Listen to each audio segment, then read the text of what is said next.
हरियाणा में बसपा के साथ इनेलो का गठबंधन की चर्चाएं चल रही हैं। बसपा और इनेलो का गठबंधन होता है तो रामपाल माजरा संसदीय इस चुनाव में उम्मीदवार हो सकते और इन्होंने शर्म बेच दी तो बेशर्म हो गए। ये कहीं नहीं जाएंगे, ये इनके पैर पकड़ लेंगे, ये कहेंगे हमें सत्ता से बाहर मत। हम तो राज बनने के बाद दूध का दूध और पानी का पानी करें। हैं। स्पीकर के साथ आपकी जो विधानसभा में जो चुटीला अंदाज रहता है। नमस्कार। हरियाणा की राजनीति में एक मजबूत विपक्ष की भूमिका निभा रहे और अपनी बात के धनी अभय चौटाला जी आज हमारे साथ हैं। वो यहाँ पहुँचे हैं पूर्व मुख्य संसदीय सचिव रामपाल माजरा जी के घर एक औपचारिक मुलाकात के लिए। हम उनसे बातचीत करेंगे हरियाणा की मौजूदा राजनीतिक स्थिति को। नमस्कार सर। नमस्कार नमस्कार। सर, लोकसभा चुनाव सिर पर है और लोकसभा चुनाव को लेकर के अभी तक इंडिया गठबंधन ने ही एक उम्मीदवार हरियाणा में दिया है। इनेलो को लेकर के भी लोगों में चर्चाएं रहती है, क्या स्थिति रहने वाली है सर? आज हमारी पार्टी की मीटिंग थी प्रदेश की। हमने 5 मेंबर्स की एक कमेटी बनाई है जी इसको ये जिम्मेवारी दी है कि वो 10 की 10 लोकसभा क्षेत्र में जाएं। जी अगले 3-4 दिन में वो पार्टी के सभी साथियों से बैठ करके बातचीत करें। जी जो लोग चुनाव लड़ने के इच्छुक हैं वो नाम लेकर के आएं जी और उसके बाद फिर वो अपनी रिपोर्ट चौटाला साहब को करें।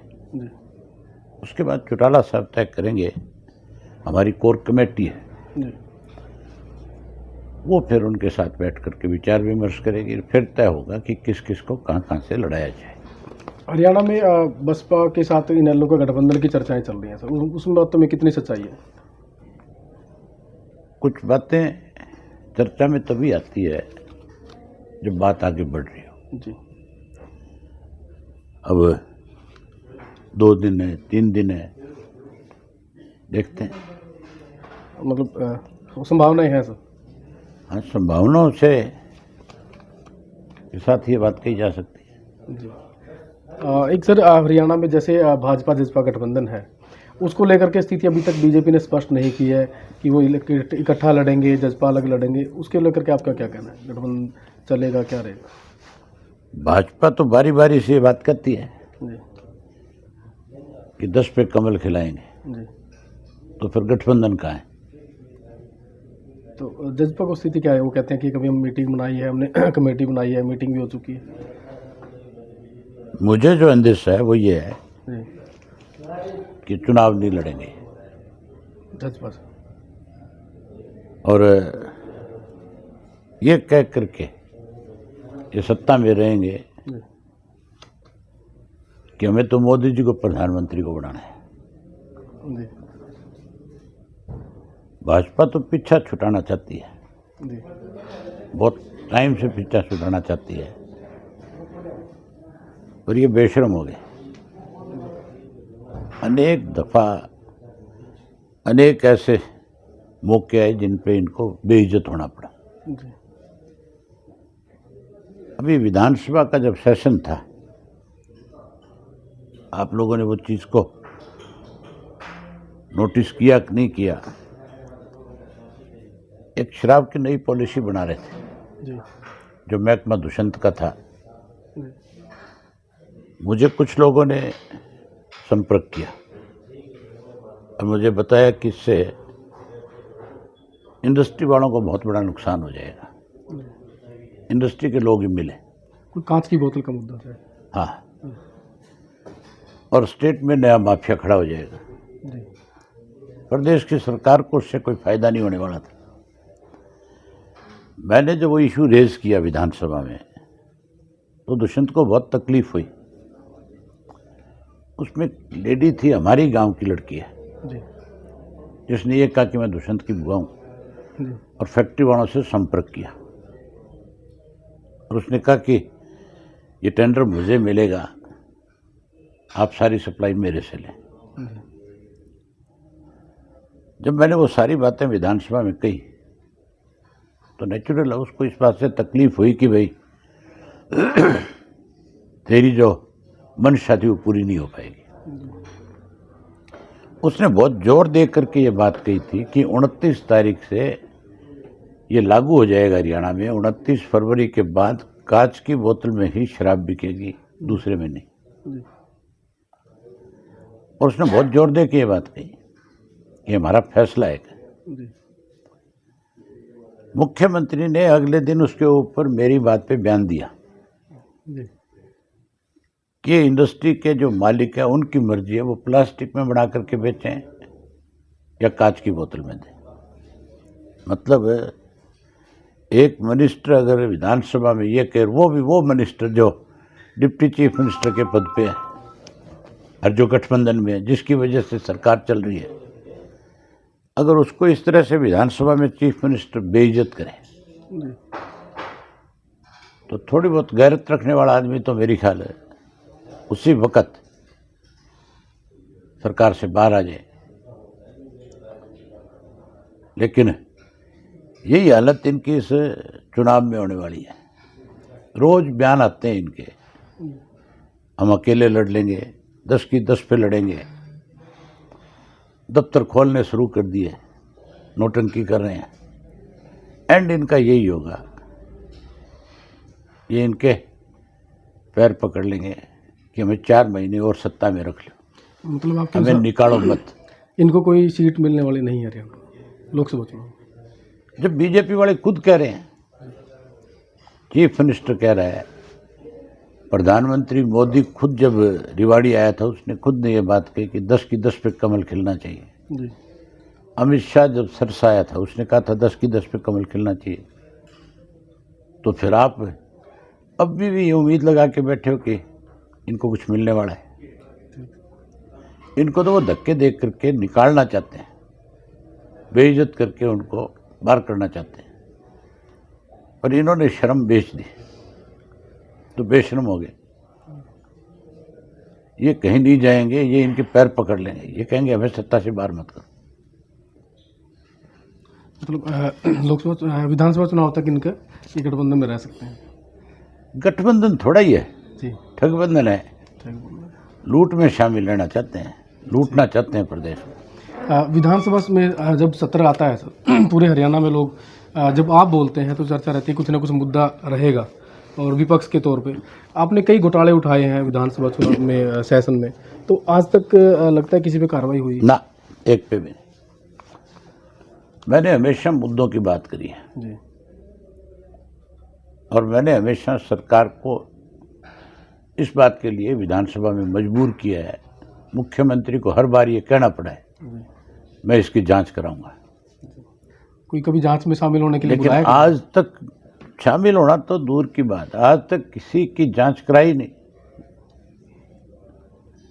मुख्यमंत्री ने जब गीता पे हाथ रख करके सौगंध खा के ये कहा था कि मैं भ्रष्टाचार किसी भी कीमत पे बर्दाश्त नहीं करूंगा, जी। उस दिन मुझे लगा था कि मुख्यमंत्री कुछ करने वाला है।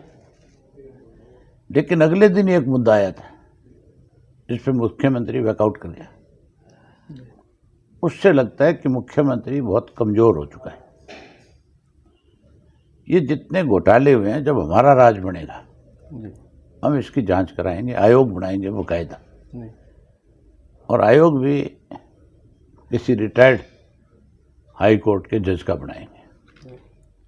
उसके अंदर जो मेंबर बनाएंगे वो भी जुडिशरी से जुड़े हुए लोगों को बनाएंगे ताकि बारीकी से जांच हो, लोगों के सामने सारी सच्चाई आए, किसी को ये ना लगे कि बदले की भावना से कुछ हो रहा है। हम बदले की भावना से कुछ नहीं करेंगे।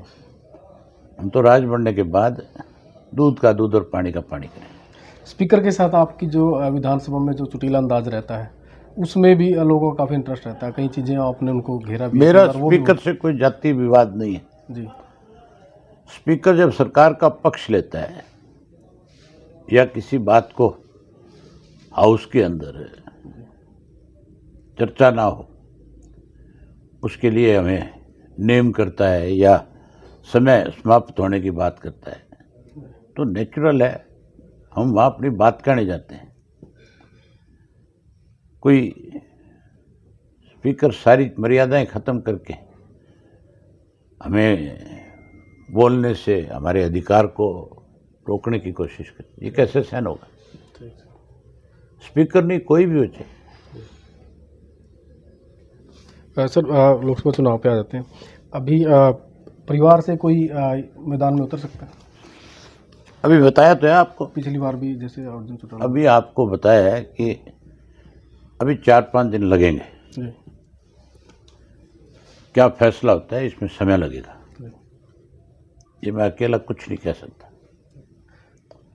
कमेटी बनाई है, उसकी क्या रिपोर्ट आती है, उसके बाद कोर कमेटी में क्या फैसला होता है, कई चीज़ें। एक सर आप लोकसभा का ये कार्यकाल पूरा होने जा रहा है और अभी चुनाव सिर पर है। जो पिछले 5 साल है लोकसभा में कार्यकाल के, उसको आप कहाँ देखते हैं? आप उसको कितना मानते हैं काम को? लोगों ने बहुत विश्वास के साथ बीजेपी को सत्ता दी थी, जी। लेकिन बीजेपी ने इस 5 वर्ष में कोई ऐसा नहीं कुछ किया जिसकी वजह से लोगों का विश्वास बढ़े। बीजेपी को अगर फिर से सत्ता आएगी तो केवल और केवल विपक्ष की नाकामी की वजह से आएगी। विपक्ष की जो, ये मान के चलो, जो स्वार्थी सोच होगी उसकी वजह से आएगी। अगर भाजपा तीसरी बार आ गई तो फिर ये मान के चलो कि फिर प्रजातंत्र नहीं रहेगा, फिर तो टोटल एजेंसियां काम करेगी, जैसे रशिया में करती है, पाकिस्तान में करती है। फिर वो फैसला करेगी कौन प्रधानमंत्री बने, कौन विपक्ष में बैठे। कोई विपक्ष में बैठ करके इनके खिलाफ आवाज़ उठाएगा, उसको फिर ये एजेंसियों के माध्यम से अंदर कर देंगे, बाहर नहीं रहने देंगे, लोगों में दहशत पैदा कर देंगे। दहशत तो भी बहुत पैदा कर रखी है, फिर और ज़्यादा गरूर बढ़ जाएगा। इसके लिए सारे विपक्ष को अब भी समय रहते इस पर विचार करना चाहिए और अपने स्वार्थ की राजनीति छोड़नी चाहिए। इंडिया गठबंधन को कहाँ देखते हैं? मैं उसी की बात कर रहा हूँ, उसमें स्वार्थ है। जी। और जब तक स्वार्थ रहेगा तो मुझे नहीं लगता कि गठबंधन पे लोगों को विश्वास होगा। सर मैं आखिरी क्वेश्चन मेरा है कि इनेलो का जो संगठन है उसको लेकर के आपका मजबूती के लिए क्या अभी फिलहाल कोई गतिविधियां हैं? और आज आप पूर्व मुख्य संसदीय सचिव रामपाल माजरा के से भी मीटिंग। माजरा जी हमारे पुराने साथी हैं जी। इनके साथ राजनीतिक संबंध नहीं, केवल जी। इनसे हमारे पारिवारिक संबंध है। चौटाला साहब भी जब कैथल में आते हैं तो माजरा साहब के पास जरूर चाय पी करके जाते हैं, खाना खा करके जाते हैं। जी। मेरा बाई इलेक्शन था, माजरा साहब ने 10 दिन वहाँ पे लगाए थे। उसके अलावा भी हम आपस में राजनीतिक चर्चाएं आपस में करते रहते हैं। चलो कोई मजबूरी होगी, कोई कारण बन गया जी।